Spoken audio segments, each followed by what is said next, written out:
नमस्कार। Digital arrest यह शब्द हाल ही में बहुत चर्चा में चल रहा है। इसका चर्चा में चलने का मुख्य कारण है 27 अक्टूबर को नरेंद्र मोदी की मन की बात का एपिसोड 115। भारत के प्रधानमंत्री श्री नरेंद्र मोदी जी ने डिजिटल अरेस्ट की धोखाधड़ी को लेकर देशवासियों को एक संदेश दिया है। उन्होंने इसके कारण भी बताए और इससे बचने के उपाय भी साझा किए। मैं आपको इस वीडियो में विस्तार से बताता हूं कि डिजिटल अरेस्ट क्या होता है, डिजिटल अरेस्ट में ठग किस प्रकार से धोखाधड़ी करते हैं, डिजिटल अरेस्ट की धोखाधड़ी आपके साथ न हो इसके लिए आपको क्या करना चाहिए, और अगर आपके साथ ये धोखाधड़ी हो गई है तो आपको क्या करना चाहिए। इस वीडियो में मैं आपको पूरा बताने वाला हूँ। प्रधानमंत्री श्री नरेंद्र मोदी ने मन की बात 115वें एपिसोड में बताया कि डिजिटल अरेस्ट धोखाधड़ी 3 तरीके से की जाती है। पहला कदम आपकी निजी जानकारी जुटाना, दूसरा कदम भय का वातावरण बनाना और तीसरा कदम वक्त का दबाव डालना है। लोग इतने डर जाते हैं कि सोचने समझने की शक्ति समाप्त हो जाती है और अपनी मेहनत की कमाई गंवा देते हैं। साइबर क्राइम इंडेक्स के नाम से साल 2024 में दुनिया का पहला साइबर क्राइम इंडेक्स जारी हुआ है।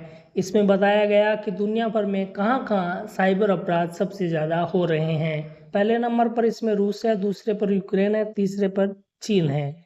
इसमें भारत का नंबर 10वां है। भारत में साइबर क्राइम और ठगी कोई नई बात नहीं है। इंटरनेट के बढ़ते इस्तेमाल के साथ ही ऑनलाइन धोखाधड़ी के आंकड़े भी आसमान छू रहे हैं। क्या आम लोग और क्या खास लोग, कोई भी इससे अछूता नहीं है। ठग नए नए तरीके ढूंढकर सभी लोगों को चूना लगा रहे हैं। अब इन साइबर ठगों ने एक नया तरीका निकाला है जिसका नाम है डिजिटल अरेस्ट। इसमें पुलिस केस, अरेस्ट, कोर्ट में सुनवाई सब कुछ ऑनलाइन होता है, यानी कि डिजिटल। इसीलिए इस फ्रॉड के तरीके का नाम है डिजिटल अरेस्ट। डिजिटल अरेस्ट में कई तरीके से ठगी हो सकती है। यहाँ पर मैं आपको 5 मुख्य तरीके बताता हूँ। पार्सल या कोरियर में डक्स का होना बताकर ठगी करना, बैंक खाते में गलत ट्रांजैक्शन होना बताकर ठगी करना, मनी लॉन्ड्रिंग के आरोप का होना बताकर ठगी करना, काम में गड़बड़ी करना, धोखाधड़ी करना बताकर ठगी करना, फोन अवैध गतिविधि से जुड़ा हुआ है बताकर ठगी करना आदि। ऐसे बहुत से तरीके ये ठग अपनाते हैं। साइबर क्राइम का शिकार कोई भी हो सकता है क्योंकि सुरक्षा के कमजोर उपायों के चलते मोबाइल के एक क्लिक से हमारी निजी जानकारी जैसे नाम, number, pan card, bank account की डिटेल आसानी से कोई भी देख सकता है। डिजिटल अरेस्ट का फ्रॉड किसी भी उम्र के किसी भी कर्मचारी, किसी भी अधिकारी के साथ हो सकता है, लेकिन डिजिटल अरेस्ट के अधिकांश केसेस में पीड़ित लोगों की जानकारी जुटाने पर यह पता चला कि अधिकांशतः बुजुर्ग, डॉक्टर, इंजीनियर, प्रोफेसर, रिटायर्ड सरकारी अधिकारी आदि इन लोगों के साथ ठगी ज़्यादा हो रही है। ऐसे मामले में ठग लोग police, CBI, ED, custom, income tax आदि अधिकारी बनकर इनकी यूनिफॉर्म पहनकर लोगों को वीडियो कॉल करते हैं, झूठा आरोप लगाकर डिजिटल अरेस्ट की बात कहते हैं, मानसिक तौर पर पीड़ित को तोड़ने और डराने का हथकंडा अपनाते हैं। ऐसे ही एक तरीके से पंजाब के प्रसिद्ध उद्योगपति वर्धमान समूह के चेयरमैन ओसवाल से करीब 7 करोड़ रुपए की ठगी की गई। ठगों ने खुद को केंद्रीय जांचकर्ता बताकर उनसे संपर्क किया और उन्हें मनी लॉन्ड्रिंग मामले में संदिग्ध बताया। ठगों ने ऑनलाइन कोर्ट सुनवाई का आयोजन भी किया जिसमें एक व्यक्ति भारत के मुख्य न्यायाधीश DY चंद्रचूड़ का रूप धारण करके पेश हुआ। जेल भेजने की धमकी देकर उनसे 7 करोड़ रुपए ट्रांसफर करवा लिए गए। हालांकि बाद में पुलिस ने आरोपियों को गिरफ्तार कर लिया और उनसे 5 करोड़ 25 लाख रुपए की वसूली की जा चुकी है। लेकिन डिजिटल अरेस्ट जैसे साइबर क्राइम का ओसवाल इकलौते शिकार नहीं हुए हैं। भारत सरकार ने मई में चेतावनी जारी की थी कि डिजिटल अरेस्ट के मामलों की संख्या बढ़ती जा रही है। पिछले कुछ महीनों में आम लोगों से लेकर अधिकारी और बिजनेसमैन तक इस तरह के ठगों का शिकार हो रहे हैं। लखनऊ में रहने वाले कवि नरेश सक्सेना के साथ भी इसी तरह ठगों ने ठगी करने की कोशिश की।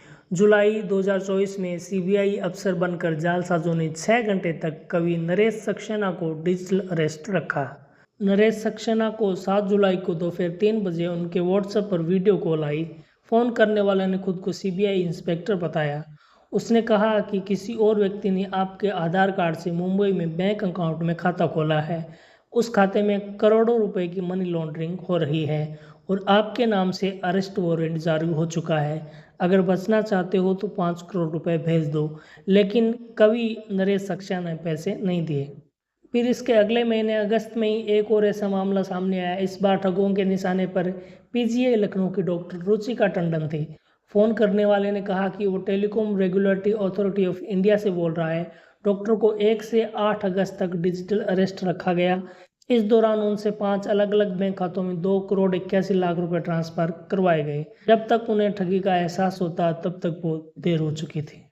आखिर डिजिटल अरेस्ट होता क्या है? डिजिटल अरेस्ट एक उभरती हुई ऑनलाइन धोखाधड़ी है। कुछ लोग पुलिस अधिकारी या फिर आयकर अधिकारी बनकर वीडियो कॉल के जरिए पीड़ित से संपर्क करते हैं और उन पर झूठे आरोप लगाते हैं। ये फ्रॉड लोग पीड़ित को डिजिटल गिरफ्तारी का झूठा झांसा देकर घर में ही गिरफ्तार रहने को कहते हैं तथा उन्हें किसी से भी संपर्क न करने को कहते हैं। ये घोटालेबाज स्क्रीन पर एक स्टूडियो सेटअप के साथ दिखाई देते हैं जो कि किसी पुलिस स्टेशन, टैक्स ऑफिस या फिर संघीय जांच एजेंसी जैसा दिखता है। ये वैध दिखने के लिए आधिकारिक तौर पर वर्दी भी पहनते हैं और नकली आधार कार्ड भी दिखाते हैं। बात करें ऐसे स्कैम से बचने की, तो ऐसे मामलों में डिजिटल सुरक्षा के 3 कदम होते हैं। रुकें, सोचें और कार्रवाई करें। अगर संभव हो स्क्रीनशॉट लें और रिकॉर्डिंग करें। याद रखें कि भारत में कोई भी सरकारी विभाग वीडियो कॉल पर गिरफ्तारी की धमकी या फिर जुर्माने की मांग नहीं करता है। अगर कोई मामला दर्ज भी हुआ है तो फ़ोन पर पूछताछ नहीं होती है। वीडियो कॉल करके गिरफ्तारी का वारंट देने के लिए भारत में कोई नियम नहीं है। कोर्ट से गिरफ्तारी का वारंट अगर जारी भी हो जाए तो भी उसके लिए फ़ोन नहीं आता है। अगर मामला सच भी है तो केस निपटाने के लिए कोई भी सरकारी अधिकारी वीडियो कॉल से रिश्वत की मांग नहीं करेगा। ऐसा कोई कॉल अगर आपके पास आता है तो आपको लंबी बातचीत करने से बचना चाहिए। फ़ोन, लैपटॉप या किसी अन्य डिवाइस के सॉफ्टवेयर को अप टू डेट रखें। किसी भी अनजान लिंक पर क्लिक न करें। साइबर ठगी का शिकार होने पर आपको स्थानीय पुलिस को 112 पर सूचित कर देना चाहिए। हेल्पलाइन नंबर 1930 यानी कि 1930 पर शिकायत दर्ज करवा सकते हैं। इसके अलावा cybercrime.government.in पर भी आप ऑनलाइन कंप्लेन दर्ज करवा सकते हैं। मैं मिलता हूं आपको नए वीडियो में। तब तक आप पुराने वीडियोस देखिए। चैनल पर पहली बार आए हैं, चैनल को सब्सक्राइब कीजिए।